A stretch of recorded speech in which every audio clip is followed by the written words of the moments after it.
Hello, and welcome to another episode of Fishing for Answers. Today, I'm here with Tim Krabec, Chief Troublemaker, as I hear it. And anyway, he's going to talk to us today about all things cybersecurity, particularly the human element in it. But let's start by learning a little bit more about Tim. So, Tim, how did you get into cybersecurity in the first place? Years ago, probably around the turn of the century, The turn 2000, of the I was, century. I like how yeah, you word that, man. I'm feeling old now. yeah, it just popped in my head. I'm like, man, that'll make me feel old and look this. No, let me Gonna think have of to go buy a plot I got now a at the lot of, cemetery. experience. Yeah. Yeah, I was doing help desk for a local government organization. I kept running into the same problems over and over again. And I was looking for answers on that. I came across ITIL, which looked pretty cool, but I just couldn't get through the reading of the material back in those days because it was just so dry. And And you didn't then, have Chat GPT to help you. yeah, I didn't have Chat GPT. I didn't even have Chat anything back in those days to help me with that. That's But true. another local businessman I was hanging out with and talking to was like, "Oh, I'm involved in this ISSA thing, and we've got a meeting up here north of where we are by about a half hour at the community college. You should really come out and meet these guys. I think you'll really enjoy it." And then we got out there, met one of the local FBI reps, had a really good time with the meeting. Um, Coincidentally enough, about a month later, I get a phone call from the Deaf Relay Service. Now, if you guys aren't familiar with what that is, way before we had smartphones, we only had the dumb regular phones. We had, even cell phones were dumb those days, and you couldn't effectively text quickly and have good conversations. Yeah. So the people who were the Deaf Relay Service, they had a video phone at their house. They would call the service for free.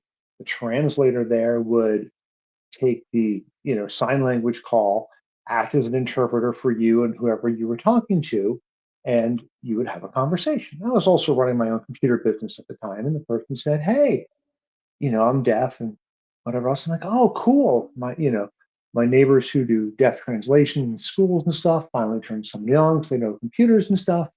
And I was like, okay, we'll get to talking this. They didn't mention anybody I knew. They didn't mention anybody locally. They didn't mention any of that. I'm like, okay, this is kind of weird, but they're looking at buying a couple laptops, pretty decent specs and stuff. So I get the stuff up, I send the email over, and then I'm like, yeah, I'll give you guys, I'm driving home right now. I'll give you a call back in about 15, 20 minutes or answer your email, whatever, and Yeah. we'll get back to you.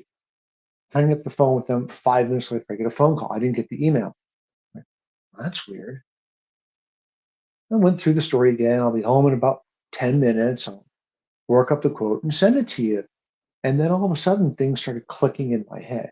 Wait a minute, Deaf Relay Service. They didn't mention anybody I know. They're looking to buy 5 laptops. They're not in the state. I'm not advertising my company out of a local area. They didn't mention knowing anybody in the area. I'm like, let me call that FBI agent I just met a couple weeks ago.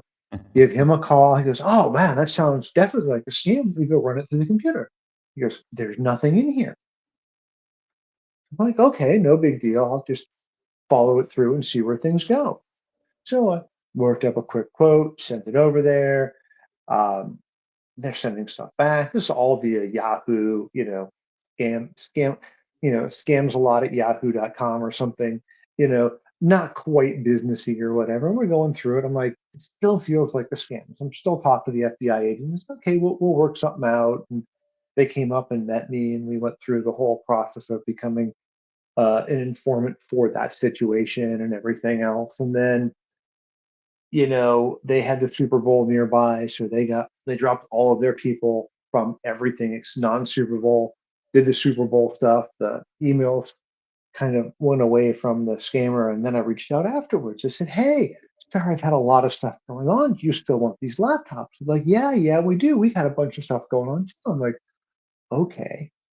And then they're like, "Do you mind if we send you the credit cards?" I'm like, "Sure, great, no problem." I get 5 different credit cards from Five five different different names, people, right? 5 different names, fed those to the FBI guy, and he's like, "Yeah, three of these comes up, 3 or 4 of them came up as, Stolen. flagged for stolen. The fourth one was so fresh that people were on vacation and didn't even know it. So Sounds they about were working all that stuff there. So we created some fake. So we got I told them, I ordered them. I asked them what address they wanted stuff shipped to. With the FBI, we gave them a tracking number and an address, and they went up there and, you know, or they went up and surveyed the area and they found the building they were looking for, but the room or the address didn't exist on that street. So none of that really happened. And we didn't really buy anything. So we just kind of wrapped it up, fed them all the information. We went on with our lives. Um, Probably 6 to 9 months later, logging on to Tech Data, large site for resellers and bars at the time, and they've got a banner at the top of their page. If you get a call like Tim just talked about, and this is the information, do not sell them anything. Do not take the credit card. Do not ship anything. Don't do that. And then, you know, they went through that, but I missed a part of my story earlier where like the FBI says like, yeah, it's definitely a scam. Talk to the attorney general and they don't want to touch it because it's not enough money. It was only like 25 grand or something like that. And they Well, just and they couldn't do have commit the limited resources at the time. resources. Yeah, They couldn't commit the resources at the time. I'm like, okay, no big deal.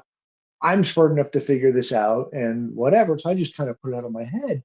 And then the Tech Data hit the thing, and then the guy reached out to me. He goes, "Dude, this is blown up. The agency out of DC has taken over this." He goes, "You're still the only person who's got the full conversation, beginning to end, on all of this and the MO. Do you mind if those guys reach out and get some more information?" You're like, "Yeah, no problem. You need me to testify or whatever." And nothing ever really came of it, but I think they got the stuff shut down they needed to. But like that was my first thing in scam, and I was just like, wow, this cyber thing's pretty cool. So from there, I just started digging more into cyber going on.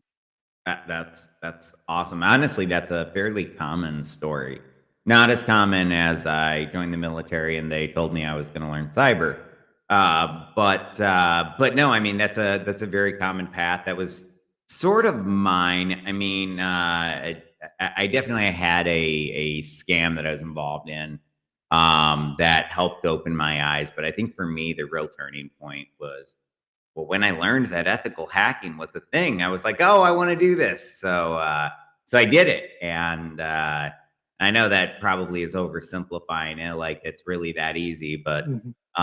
But I mean, you put your mind to it, But you can do anything you want, it, and it is that easy. I mean, from the standpoint of it back in our day when we started out, we had war games and a couple other really cool hacking moves. And you're like, I can hack like that and not get arrested and go to jail because of CFAA.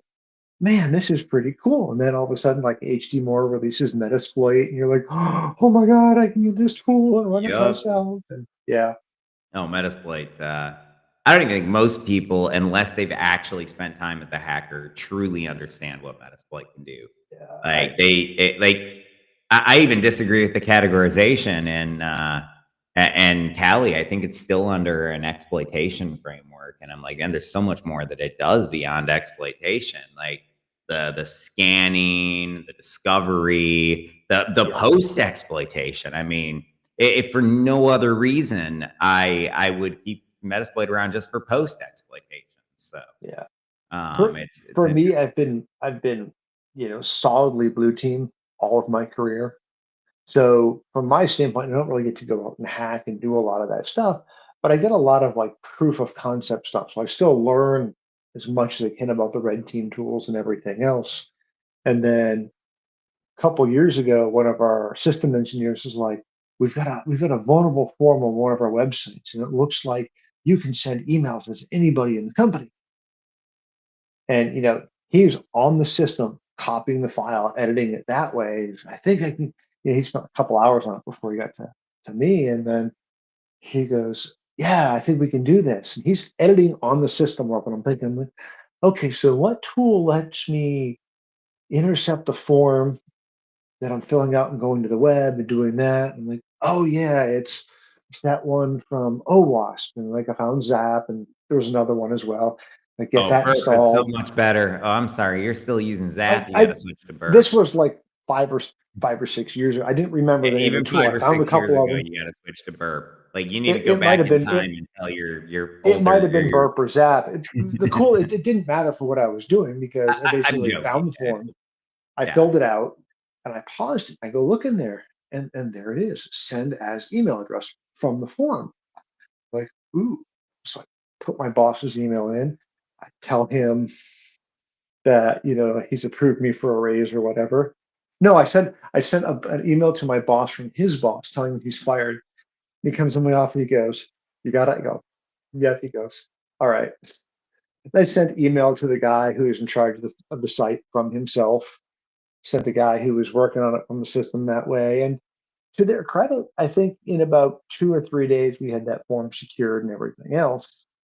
But from my standpoint, I love knowing about the red team tool so we can go through and do the scans and figure stuff out. And then when I've got the opportunity, I can dig into something really nice and deep and prove Yeah.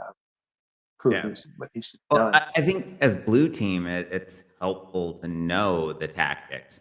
What tools are they Yeah. using? How are they moving around? How are they escalating their privileges? How are they getting in? Um, so, I mean, I imagine the more of that you know, the better. What do you think about the MITRE attack framework? So they've separated out like your Office frameworks and your email providers into their own matrix now. I mean, what do you think about that? That does it Uh, deserve its own matrix, or should it still be part of the primary? I think it does, but I think we need like they always say on the TV show, enhance, right? You need the 30,000 foot view that says, here's what we're hacking, here's your network. And you go through and you see that and goes, oh, this attacker is going to come through with email, and then they're going to do this, and then they're going to do that. And you go, oh, how do they do email?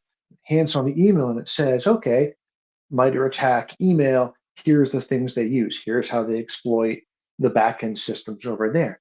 Well, I can't control our email because that's those email guys over there, and they never talk to me. Us system guys, they don't give us the time of day because they're just handling email, which is way too important. So you say, okay, well, so they got through the email. How do they hack my system? You go through the system portion of it, you look at it there, and oh, here's the frameworks. Oh yeah, we could patch this stuff over here, put a couple things in here, and then we're good. Or maybe you back out and you're the guy on the help desk. You're only in charge of desktop. Oh, those email guys don't talk to me. Those network and system guys don't talk to me. But I can blow up on this portion here and see what I can affect on the desktop. And I think it's really important if you've got that 30,000 foot view, you can go to your boss and say, hey, this is how we got hacked. Here's the from the email to this to this. You can blow into all those when they go, well, how do they do it in the email? Oh, we're using the old system that we've been trying to get upgraded for years. Oh, well, we got to get that done now. Well, they made it past there. Well, that system's like $5 million to upgrade. We can't possibly afford that. Then you go to the next system, they look at that there. Oh, it's only 3 million to upgrade this here. And then you go over here and it's $500,000 and spend the 500,000 here. And then you've got more budget to spend on other stuff. But if you can see the overall big picture and then zoom into the portions that need be, it makes it really good. But what if you looked at the MITRE net email side and it was a simple setting that is going to end up cutting 90% of your spam anyways, as well as lock down your network and block that path in? That would be way more effective. Well, I think that you bring something up that's incredibly critical, and that is just system hardening. And I don't care if it's your cloud systems, if it's a desktop, if it's a server, if it's a web server, a database server, it doesn't matter. They all need to be hardened. There's guidelines for absolutely anything you can imagine. There are step-by-step guides on how to harden. Yeah, And and if you and really want to break things, there are stigs. yeah, and it's as simple as enabling these things, monitoring for it inside of your network, and I really can't emphasize enough. Like I continuously, as an ethical hacker, even now, I still get to be involved in some of them. I'm more the, on the outside because I have to manage and run the business. But when we're doing pen tests, I'll pop into that server every once in a while. But I still often see those same issues where we're not doing the basics. We're not hardening. We're buying tools, but we're not hardening the systems. And what it means is that for, a hacker, it's easy. Like we had a network recently. It was a fun one, to say the least, where the tester on it was running SMB relay. And the goal with SMB relay is to intercept and relay a domain admin credential. Well, Yep. the so when he would run an NS lookup anywhere on the network for the domain controller, for whatever reason, and we never did figure this out why, it would transfer the domain admin credentials and relay them over the network. And so it took like a second, and he's domain admin, and then he's looking at some other broadcast traffic, and there's different domain admin credentials in plain text. So Yep. those hardening things, they make a really big difference. And I think that's also part of the human element is how do we make sure that our IT professionals that are managing these configurations day in, day out and setting up these systems, how do we make sure that they know and are equipped with the knowledge they need to avoid the common mistakes? Yeah, I think some of Go that ahead. is purple teaming. Even if it's just an internal low-level purple team, you've got that one guy who on the weekends goes out and maybe does a couple web-based, you know, um, CTFs, or you get a couple people who go out and listen to the hacking podcast and stuff. If you can step back 3 months before you've got a pen test and say, "Hey, we really want to get value out of this pen test. Let's run a couple of tools we think they're going to run against our network and lock down the obvious stuff so that when they come in, you know, they're going to have to work to get it. And when we do a retest, we're going to be in a really good situation. If you've got a good team and a good group of people, great. You can run that across everything. You can harden network, you can harden systems, you can harden everything else. And if you've got a competitive network, you can be like, hey, boss, we run these red team tools that the pen testers are going to use. We're not going to come up with as many findings as those other guys are. Yeah. Maybe we want to because we'll get more budget. Maybe we don't because you want to show you're Maybe we'll effective want to at, because we'll get more budget. Do well, we need to strike yeah, that from the record? no, you know how it goes. Oh, a tight year this year. We got to start cutting your stuff over here and spending money on advertising and stuff like that, so we can get more business in. And then they see the advertising is working well, so they're getting, we'll say they're getting 10x on every dollar they're spending in advertising, so they're going to spend more money on advertising to get that 10x. And then forgetting you've been cut by a decent chunk over here, and they spent it over here with the promise of giving it back. But now they're seeing every time we spend it over here, we're getting 10x, and Oh yeah, now they're they're gonna. dwindling over here. And you know, sometimes you need the consultant to come in and say, "Hey, your team knows what's going on. They really need the budget to get this done." Yeah. And Well, and I think in that case, you don't want to pre-patch things. I think that's one of those situations. I mean, it actually comes up a lot where CISOs and CIOs that come on this program will talk about how we're not in the business of cybersecurity. We're in the business of to make money, and we have to understand the core mission of the business in order to be effective. And so I see a lot more of that sort of we got to be out of the way and help facilitate business in a more secure way Yep. than what it used to be, where it was this silo that is, hey, we're going to throw all these controls on and you'll just deal with it. Yeah. And I like it because I like seeing the industry move in a direction where your good users don't see security. Your bad users see it everywhere. I think that's a better way of doing it, where you can lighten the controls in some places, but tighten them where they need to be. I think it's Andy Ellis who's got a really good um, philosophy around this. He's got, ideally you want to build the road. Where you can't build the road, you want to put guardrails in place. And then they talk about, why are there big brakes on race cars? Not so that they go slower, it's so they can go faster. And when you're about to hit something, you hit the brakes, you make your adjustments, and you floor it again. And that's where security needs to be. It's not that we're not seen, it's that we're right here. When you need us, we hop in, Mhm. we help out, we're out of the way of the business when we can go 200 miles an hour. But when you need to go from 200 to 50, we're right there. We slow Give you you the down. breaks. We give you the tools and stability that you can make the turn or the pivot, and then you can accelerate again and work back off to the side. I like that analogy. I haven't heard that one before, but it's great. I mean, and it's true. We are the brakes for the organization. So let's jump into artificial intelligence. So AI is taking over the world. We all know it. Yep. But it brings a lot of threats for users. So let's just start with what are you concerned about when it comes to the end user, any user? It doesn't matter what their role. What are you concerned about in terms of AI? I'm concerned about a couple things.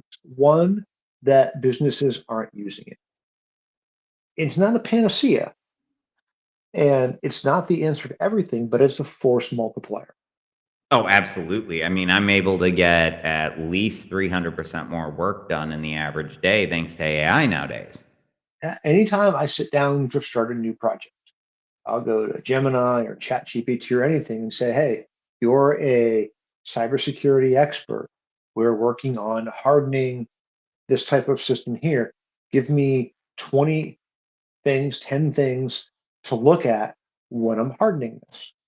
Now I've got a block of 20 things to look through. I can now, instead of brainstorming on that, read through them and I'm going to immediately go, oh, on my Linux web server, why would I need to harden, my AD? It's completely agnostic to that. So I'll cross it off. Maybe we're running IS and goes, ooh, that's right. Do we need to have this connected to AD in the background through some way, shape, or form to allow the authenticated user to come in?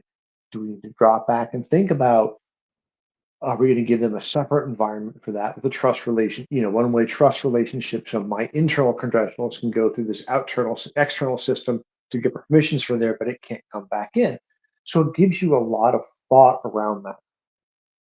Anytime I'm writing a policy or coming up with something new, I'm going to go there. I'm going to say, write me an email that says this, and then I'm going to go through and edit it. It Yeah, and takes what I me, like is they're multimodal. You can talk yeah, to them now. You don't have to type everything. So that's much quicker. At least for me, I find it's quicker. yep. I'm a fast typer, but I'm a quicker speaker, I guess. And what I like too is if I sit down and say, give me 10 things on this with subcategories and it misunderstands what I want, I can go back and say, oh, on each of those 10 things, give me five subcategories. Yeah. Boom, it regenerates for Oh, no, I think that AI will change our lives in ways we still have yet to understand. I think one of the cool things that we're gonna see near term from AI are like these Hollywood hits from around the world. So not Hollywood, but you know what I mean. it. These big movies from France or Japan or China. I see them redubbing them and going global with every hit from around the Yep. world. So if you're a big movie buff, you're going to have a lot of new movies, I would imagine, in the near New movie future. buff. Yeah, I think, my son, my youngest is still in school and they're not using AI in class. My one daughter's in college There's and they're some that are not using blocking it. AI. They don't And I'm let them like, use AI, and it's ridiculous because they're gonna use AI in their jobs when they graduate. but not only that, you're in a perfect situation to say, when you're working on your essay to turn in, I want you to have AI, I want you to prompt AI and tell you to give you a summary of what happened in the story. Look over it. Does it make sense? Did you actually read the story? And I'd love to see schools have poisoned AIs. So let's say we read Romeo and Juliet and we're doing our class assignment on that, but you read it, I didn't. I'm lazy. I'm just going to go AI and say, hey, give me a summary of what happened in there, and they're going to have the wrong characters doing the wrong thing because it's a poisoned AI. And the whole point there is to show the data isn't 100% reliable. You need to understand what's going on, and it'll still give you a good outline. And you go, oh, well, that's this character, not that character. Swap them back around. Now you've got a good, outline going, and then you can take that and move forward with it. But for them to say don't use it is incredibly stupid. Don't use it to write it. Use it to help you write it. Have it write a rough draft for you. Go through, revise it. I think it shouldn't matter if they use it. AI is here. It's not going anywhere. It's going to be here. So we've got to learn to live with it. And it starts with Yeah. academia. Well, it should. It definitely doesn't start with academia. Well, it did start with It should academia, but start that was there, just those right? computer science guys. We can't trust them for English. But I mean, I guess where I look at it is that we have to be leading, and that means let your students use AI because You have it's to teach them part how to of the use it. new world. And instead of penalizing them, teach them how to build agents and do some simple pipeline automation type things with AI. It's not that difficult, and now all of a sudden you can do things that you couldn't do just a couple years ago. Um, Heck, I took this podcast and wrote software to have it edit it down into short form video, and it uses large language models to find the clips. Yep. So Notebook LLM is pretty cool for stuff like that. It takes white papers or whatever and creates a podcast for you to listen to. an interactive podcast now. Have you seen it? No, I You can haven't raise been your back to hand and that. talk to him. Oh, that's awesome. Yeah, I Yeah, I've may got to have get to back bring to that. him on. I've actually been thinking about putting an AI character in the podcast, just having a third person just that hangs out, but it's not a real person. Nice. Might be fun. Okay, so some of the things that are heavily debated, I really like to ask everybody. Well, let's get it in the right spot on the screen here. But if you only had one, when dealing with users, would you choose the carrot or would you choose the stick? And only go with one. Ideally, I want both, but in this case here, I'm going to say carrot. And in our discussion beforehand, we talked about some phishing, and I want the hard hitting phishing. I want to create, I am fully on board with you taking whatever teams internally you need to validate a fake domain, to simulate your um, your controls failing and deliver the perfect fish to the identical to the right person in your office to have a problem. But I don't want to see it as punitive. I want to see it as, okay, we've sent Josh the perfect fish from, a company they've been dealing with to get a contract going, or maybe you're purchasing another company because Fish Firewall is doing so well. You found a rival that you can bring in and add some really cool technology. I don't want to fish you in that process and take the money. But what I want is when you're going through and following your process and following your SOP and doing everything you're supposed to do, if you still got that nagging result, go to somebody and say, hey, this just doesn't feel right. you know, or, oh, I successfully got your money, Josh. And you're like, oh man, how'd you do that? Well, This here, is you look at why it and go, and you can look at it and go, oh my gosh, our SOPs failed here, our SOP failed here, and SOP failed here. So the carrot for you is when you go back and do the post-mortem on that, you find where the SOP failed and you can get credit for fixing things. Not necessarily, oh, you just lost us $10 million. So it's like, we followed the SOP that you created, not me. You created my SOP. I followed your SOP and your process, and it still failed. And you're blaming me? No, no, no. We so figured that out. I think that at least once a year, that you should absolutely be running simulations like that, if you will. I see that more as a tabletop where we're going to run the simulation, see how the processes work, and see where they fall apart. Yeah. But I don't know. To me, I really see phishing for the most part as a tool to embed instincts into the user. So I want the user to have that think before you click reaction that's at the same level as look both ways before you cross the street, right? And so I find, and my philosophy is that we fish to embed human virus definitions. So if I send you a fish and it's, hey, Tim, I need you to send this money right now, or your account's going to be closed and your whole company's going to go out of business, whatever. I don't know. That's a terrible pretext. But I send you this fish and I use urgency. And whether you click on it or not, if I'm able to get you to look at it and I'm able to get you to understand how they use urgency against you, you now become that much more resilient against any sort of social engineering attack that uses urgency. Yep. So I see it as more of we run simulations to plant human virus definitions, and we do it frequently to make sure that they stay updated. Yeah. Yeah, I've not thought of it that way, but I've always thought about it as if you're going to fish somebody and fish them hard, you better be testing If you're going to fish their somebody, adherence. fish them hard. You better. I want that T-shirt for DEF CON next year. I like it. Print them up, use them. Take it, make it for your company. Just send me one. I may have to. If you're going to fish somebody, fish them hard. But you're not just testing the user, you're testing the adherence to the process internally. Yeah. Speaking about that, probably about 9 years ago, we've been doing some, internal security method, 15, 20 or half hour things in the office. Say, hey, we're InfoSec, we're new here. This is what's going on. Tell people if you get something suspicious, I've gone through all the indicators. Tell people this, if you get something suspicious, send it to me.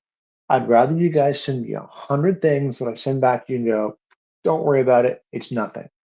Then have that one thing get through. And I'm going to spend more than 100 hours dealing with that one thing. So that to me is one of the most critical metrics around security awareness.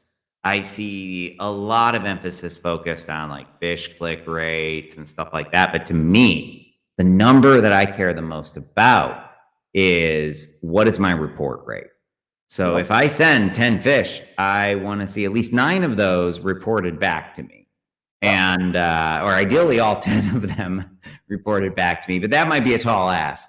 But to me, that is the most telling number of your culture. If I want to measure how security aware my culture is, well, how well do they do at following procedure and reporting things? And, we can't test everything. But what I find is in cybersecurity, there's certain things we can't test. There's other things we can. And a lot of times they link together enough that being able to test that one thing gives you a really good idea of the things you can't test. Like, for example, voice phishing. Sure, I can do a penetration test and try and, call up again and get in, but it's typically done against 1 or 2 individuals. In a large enterprise, it doesn't scale. So you use phishing to help get those same things across, if that makes sense. Yep. Andy Ellis has got a really good thing on that.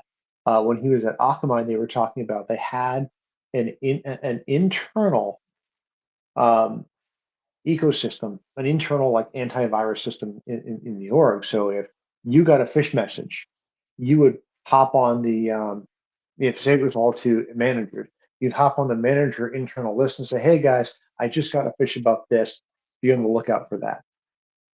If I got a phone call, it was someone was looking for Josh, I would hop on the system to the admins and CC Josh in there and say, hey, some guy's calling in. This is the name, this is the info I've got. They're looking for Josh's cell phone number. You could look at it and go, oh God, I totally forgot. Joe doesn't have my information. If next person gets it from Joe with this information, please give it to him. I want to talk to him, or give me his number. That's very good internal. You've got an internal immune system against this stuff. You've got good networks. You've got good people talking and sharing. I may catch this fish. You're going to catch the next fish. That guy over there, is brilliant at what they do, and they're never going to catch any fish. It's like, if we can help him out with that, he's going to help us make money in business, right? I like But the way you worded that. He must be a but developer. Must be a developer. DBA. DBA. But Oh, okay. Now we're gonna have some I, people mad at us. I love it. I I've love got it. I've got a DBA developer at work. He's an amazingly good guy. I love picking on him about everything. I will pick on him to his face and be like, yeah, that's true. But it's just fun to have people back and forth with that at the office. But back Oh, to I my agree. story. That's our office culture. I couldn't Yeah. imagine if we got somebody that couldn't take a joke because like we're all just we will give people a difficult time. Yep. Emergency So alert. LOL probably. I don't know. I don't we got a comment. I'm not sure I caught yeah, what I don't know where what we're it is going. either. Ken, But what do you mean, Ken? Go let me ahead. get back to my story real quick. So we went through the training and told people, hey, if you get an email, let us know. We'll take a look at it. No problems whatsoever. I'd rather do that. One of our people had sent me an email and said, hey, I got this email. Look at the email. It's from a .gov. Could be spoofed, back before DKIM and SPF. And it says, fill out this form.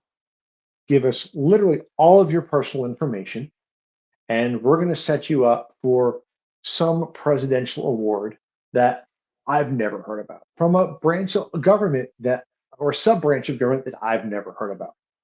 So they sent it to me, and the reward was here, the risk was way up here. So I go, okay, dig into it, find to see if that branch of government exists. It does.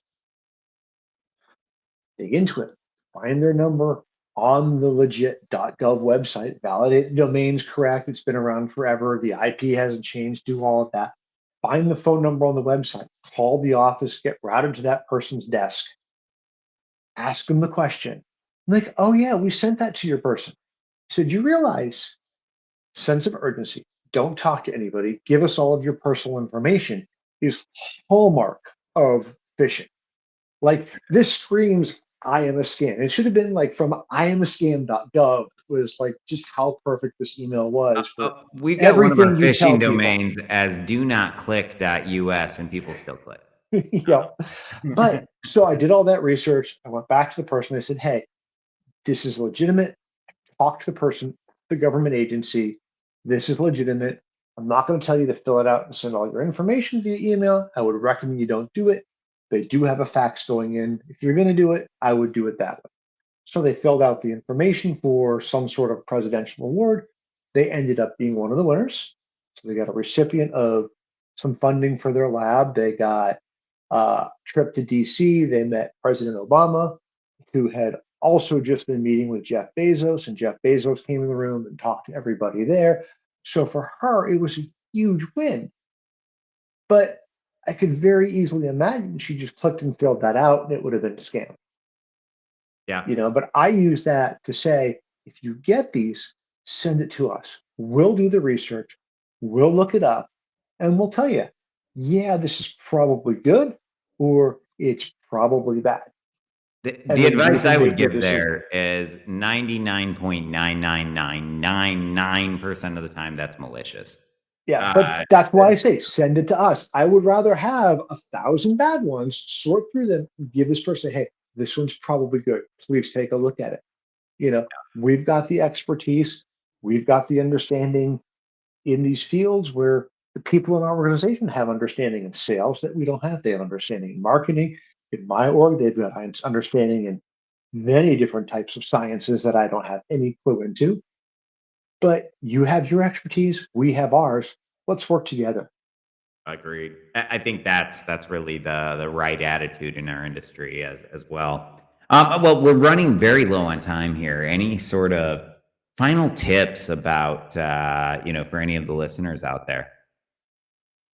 If you're in security, try and figure out a way to be ever present with your users, but not in the way.